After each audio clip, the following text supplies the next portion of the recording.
Good morning, students. So, am I audible?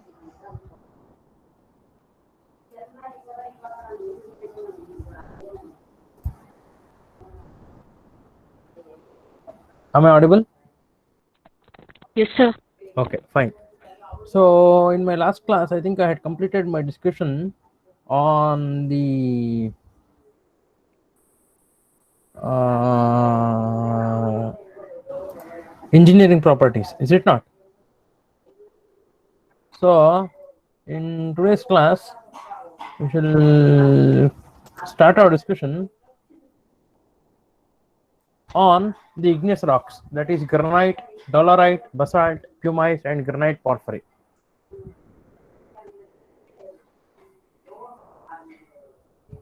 So, coming to the igneous rocks, you know that igneous rocks are the primary rocks which are formed from the solidification of molten rock material, that is magma.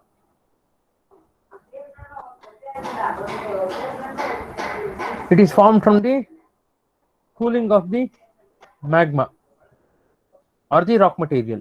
So they are the primary rocks. So there are two types of igneous rocks. You know, there are two basic types, that is intrusive ones and the extrusive ones. Intrusive ones are the ones which crystallizes in the earth surface, and due to the slow cooling there will be large crystals to form. Examples are the diorite, gabbro, granite, peridotite, and the pegmatites. Coming to the extrusive igneous rocks are the ones which erupt onto the surface, where they cool very quickly, and they form the small crystals. So, as the cooling is very quick or rapid, they form the amorphous glass-like material. So the examples include the andesite, basalt, dacite, obsidian, pumice, rhyolite, scoria, and the tuff. So these are the two basic types of the igneous rocks. Coming to the granite, so granite is a light-colored igneous rock with grains which are large enough that can be visible to the naked eye. Okay, so it is a light-colored igneous rocks. So it has got grains which are very large enough, and that grains are visible to the naked eye itself without the help of any binocular or the microscope. It forms below the earth's surface by the slow cooling of the magma. Okay, so it forms by the slow cooling of the magma below the earth's surface. So it is mainly composed of quartz and feldspars. The major content of the granite is the quartz and feldspar. Small amounts of mica, amphiboles, and also other minerals are also included within them. So usually this mineral composition itself gives the red color to the granite. Okay, so you can see the flooring ones, the granite which are used to the houses, it is usually red in color. Sometimes it will be pink or gray in color also. Only small varieties from the top of the Africa, they report the white colors. Not too much, but a very small amount of African granites are white in color.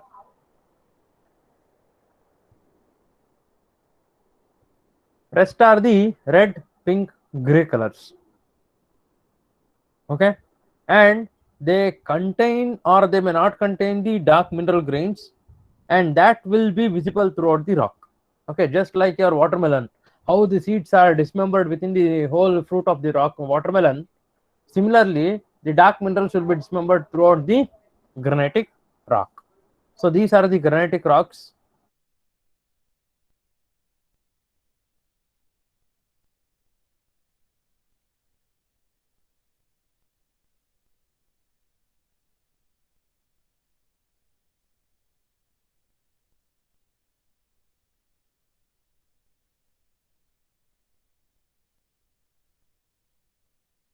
Okay, white granite.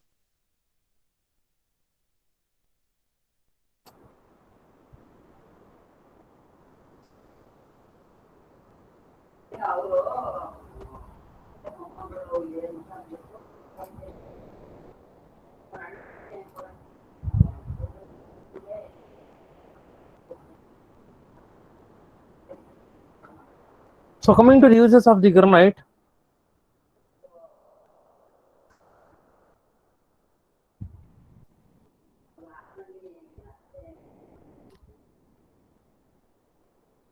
coming to the uses of the granite,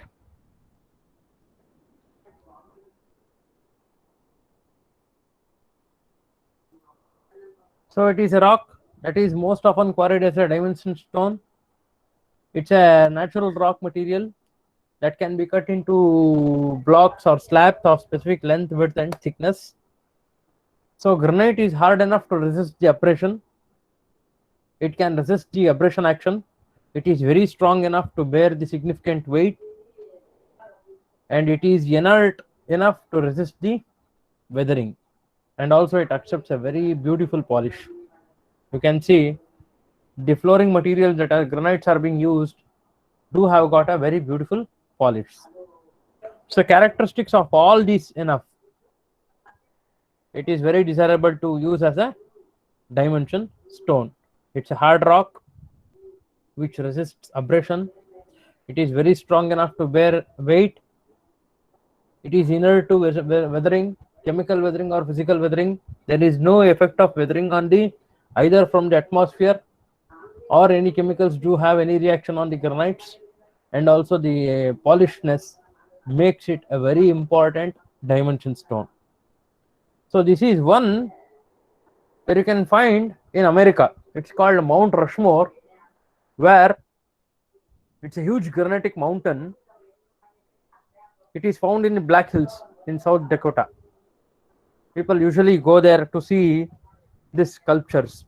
So this is actually a sculptures of the presidents of the United States of America: George Washington, Jefferson, Theodore Roosevelt, and also Abraham Lincoln. You can see Abraham Lincoln, Jefferson, Roosevelt, and also the Washington sculptures have been carved out of this granite itself in Mount Rushmore. Okay. So this is how you can see the granite. You can see the large crystals of the granite. You can see very easily differentiate the crystals. The black ones are the dark minerals of the micas and the amphiboles. Rest one, the light colored minerals are the quartz and feldspars. Okay, the quartz is only quartz. Feldspars will be, sometimes it will be plagioclase feldspar, and sometimes it will be orthoclase feldspar. So if it is rich in orthoclase feldspar, then it gives rise to pink granites, and if it is rich in plagioclase feldspar, it gives rise to gray or white feldspars or white quartz. Okay.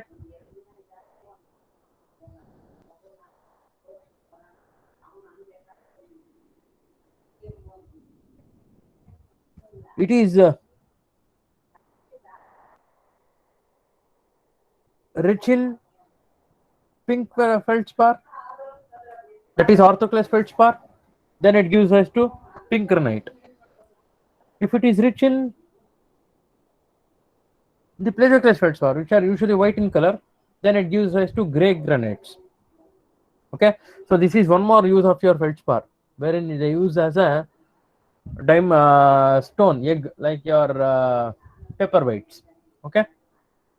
So coming to the basalt, next igneous rock which is found is the basalt. It is dark colored, fine grained. It is not coarse grained.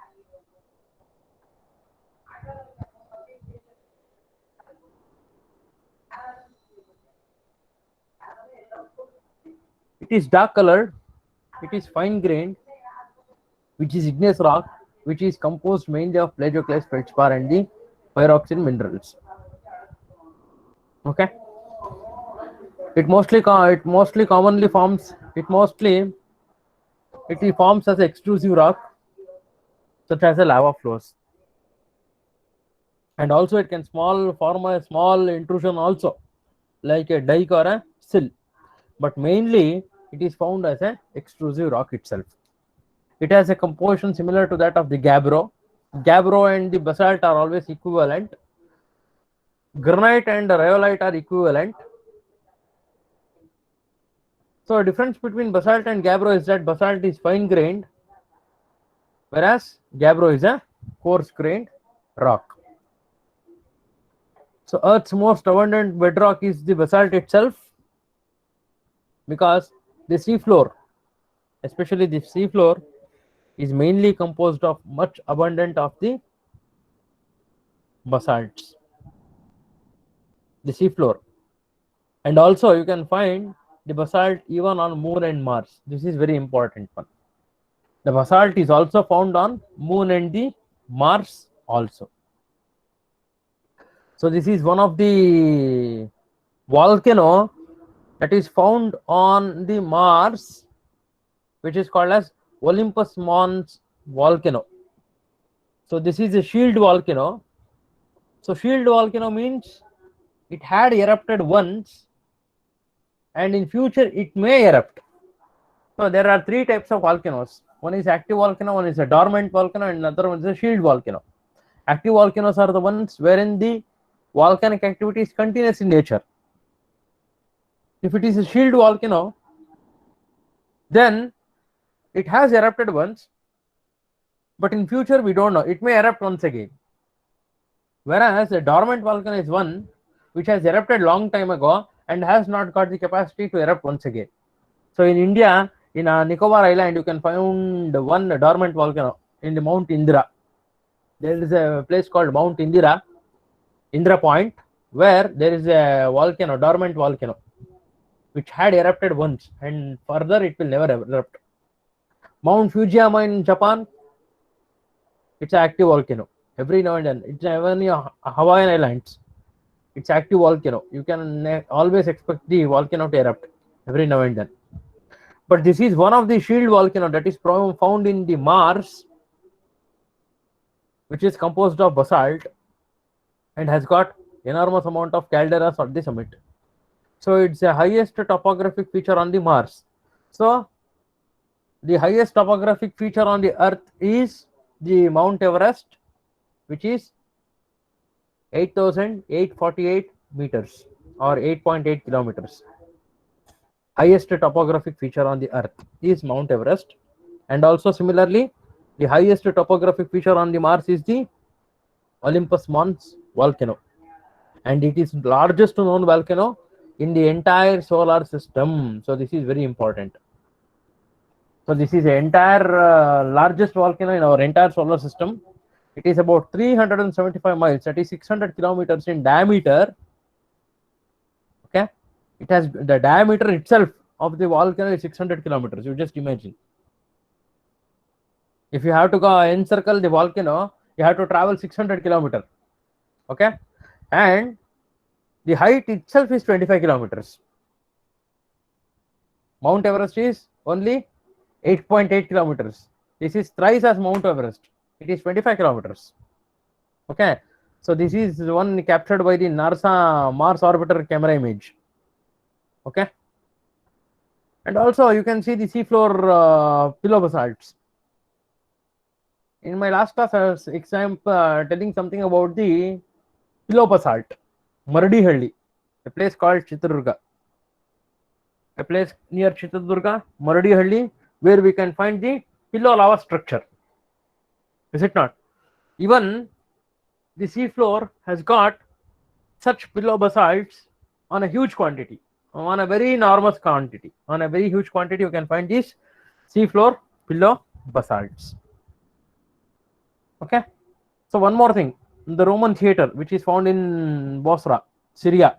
This is one found in Syria, the Roman theater. This building stone itself is made from basalt. Okay, this building itself is carved out of the basalt.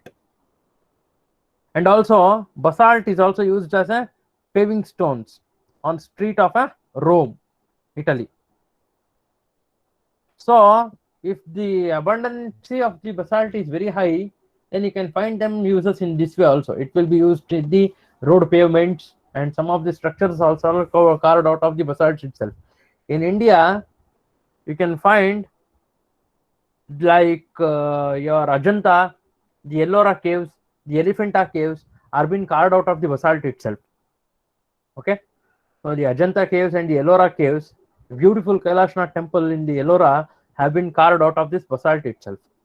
As you move towards Belgaum and Maharashtra, more of the Deccan lava can be seen. The Deccan Plateau, what you call. Okay, they are mainly comprised of the basalt rock itself. That's why as you go towards Haveri and other North Karnataka, the rock, the soil color changes from red to black. It is because of the enrichment of the rock for the basalt, which is iron and magnesium in composition. That's why you can find much of the soil which is black in color. Okay, so then coming to the uses of the basalt, basalt is used for a variety of purposes, like it is commonly used aggregate in construction purposes. It is also used for the road bases, concrete aggregates, asphalt pavement aggregates, rail ballast, filter stones in drain fields, and many other purposes. So in many places in northern Karnataka, you can find this basalt which is cut into dimension stone. If you have visited the Gol Gumbas, you can see the flooring is made up of this basalt itself. The flooring is made from this basalt itself. The Ibrahim Roza, which is also found in the city of Bijapur, the flooring is made up of this basalt itself. And the Bara Kaman, which is found in the same Bijapur city, where the son of Adil Shah has been buried, even the graveyard is made up of the basalt itself.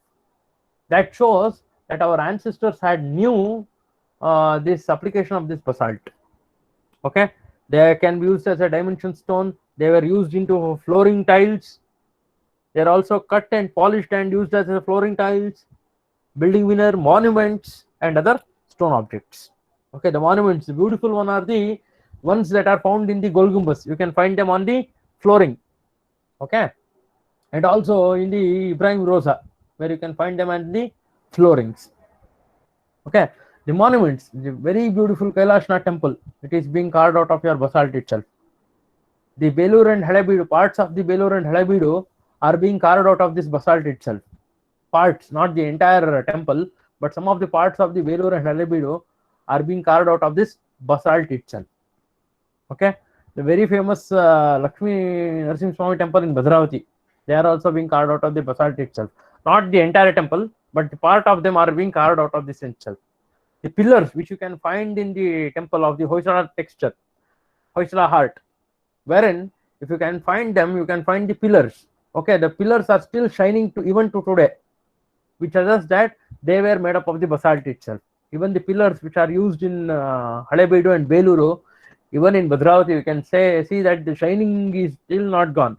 So many centuries after 800 to 1000 years also, the shine is still intact, which suggests that they were made up of the basalts, which are very high grade rocks. Okay, coming to the next is the pumice. Pumice is a very light colored rock which is extremely porous igneous rock that forms during the explosive volcanic eruptions. Okay, so this is formed during the explosion of the volcanic rocks itself. During the volcanic eruptions, you can find them during the volcanic eruptions only. Whenever the volcano erupts, before or prior to the eruption of volcano, you can find these pumice that is being ejected out of the earth surface, which comes out from the earth surface before the ejection of the volcano. Okay, so it is used as aggregate in the lightweight concretes. Even to today, there is something called autoclaved aerated concrete, AAC. Okay, autoclaved aerated concrete, wherein this concrete is capable enough to float on the water. Okay, so the autoclaved aerated concrete, which is even to today used in Madras and other places, those blocks of concrete are having capacity to float on the water. Okay, so but this is artificially prepared concrete. Autoclaved aerated concrete is a artificially prepared concrete by injecting some foam into the concrete and then blending them, they make lightweight. But naturally, this pumice rock is so lightweight that it starts to float on the water. It's so lightweight that it starts to float on the water. Now you might have heard the name of the Ram Setu, which connects India and Sri Lanka. It's one that is being inscribed in the ancient texts of Ramayana, where Rama built a bridge to connect India and Sri Lanka. Okay, we don't want anything here, but to tell you that bridge was entirely built of this pumice rock itself. That's why it was floating. It was not any other things. Okay, it is largely found in the places of the Dhanushkodi and Rameshwaram. You can find this pumice rock on a very large scale. They attribute that to the dormant volcano that was found in the Nicobar Island. Okay, I told you at the starting of the class itself, the dormant volcano, Mount Indira, which is dormant. So it had erupted long million years ago. Okay, so pumice during the eruption came out of the volcano and it got distributed in the places of Rameshwaram and other places. So using which we believe that Rama built the bridge which connects India and Sri Lanka. Okay, so it is used as a landscaping aggregate and also as an abrasive in variety of industrial and consumer products. See, what happens is, to polish your pearl, to polish the pearl, you cannot use the hard abrasives because the pearl is very soft. It is made up of calcium carbonate. It may disintegrate or it may break off. Okay, it may disintegrate or it may break off. So to polish them, you require very light abrasives. Okay, so that's why sometimes this pumice is used for the polishing purposes, and also to polish the finer products that are made up of wax. There are certain sculptures that are being made up of the wax also. We can find them products that are made up of the wax. Okay, to polish the materials that are made up of the wax also, they use this pumice. Okay, and also it's a very beautiful, it has got a very important application as a very good water filter. Okay, it has got high porosity that they can float on the water until they become waterlogged. Okay, once they become waterlogged or the pores are being completely saturated with water, or if dust particles enter the pores of the sample, then it is very difficult. But otherwise, it acts as a very beautiful water cleaner, water cleansing agent, water purifier. Okay, so these are the very good examples of your pumice. You can see the porous materials. You can see the pores that are present naturally within the rocks. So this acts as a very good water filters. So this is how your pumice is being found before the explosion of a volcano. Before the volcano erupts, there is a huge explosion of the waste products or the materials from inside the earth, and this carries the pumice. Okay, so this is one construction that was used by the Romans. Pantheon in Rome, which was constructed in 126 AD, which was lightweight material and it was made from pumice aggregate. You can see the applications of the pumice and other things are not new to the society, but it's as old as 126 AD itself. In the Romans itself, they had used this pumice. Okay, prior to Romans, Lord Sri Rama had already used this for the construction of the bridge. It suggests that the applications of rocks and uses of rocks as bridges were known to our ancient humans also.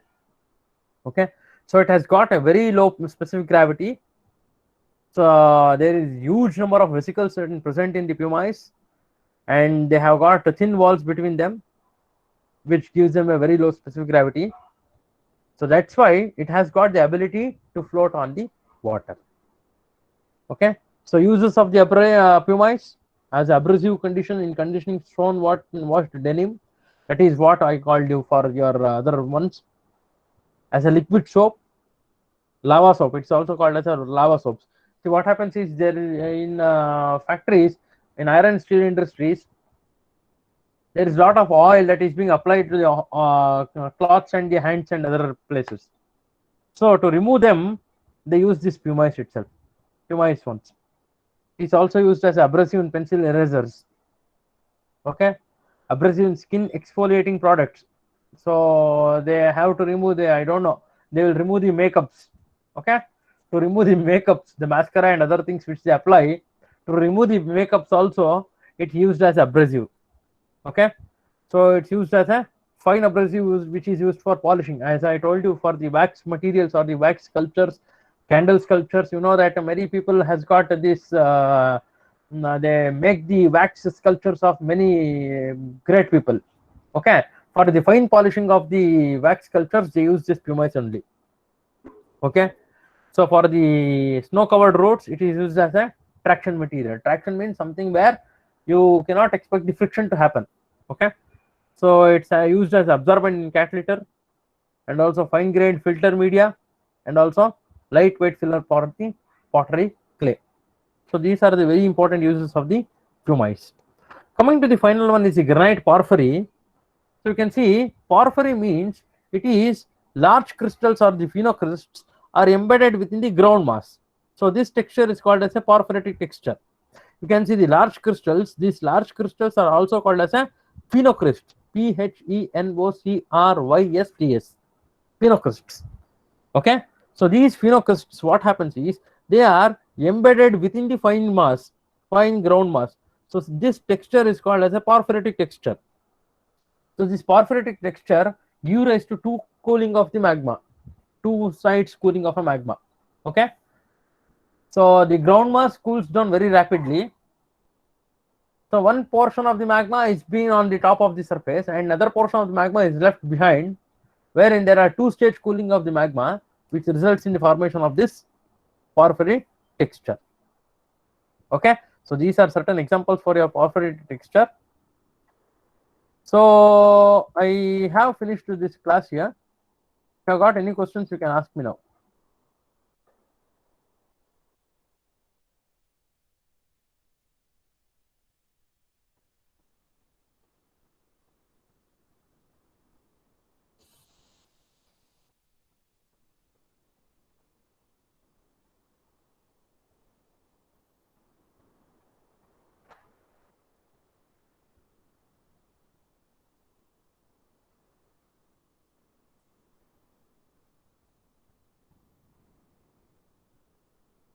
If you have got any questions, you can ask me now. In the next class, I'll start my discussion. I'll start my discussion on the sedimentary rocks.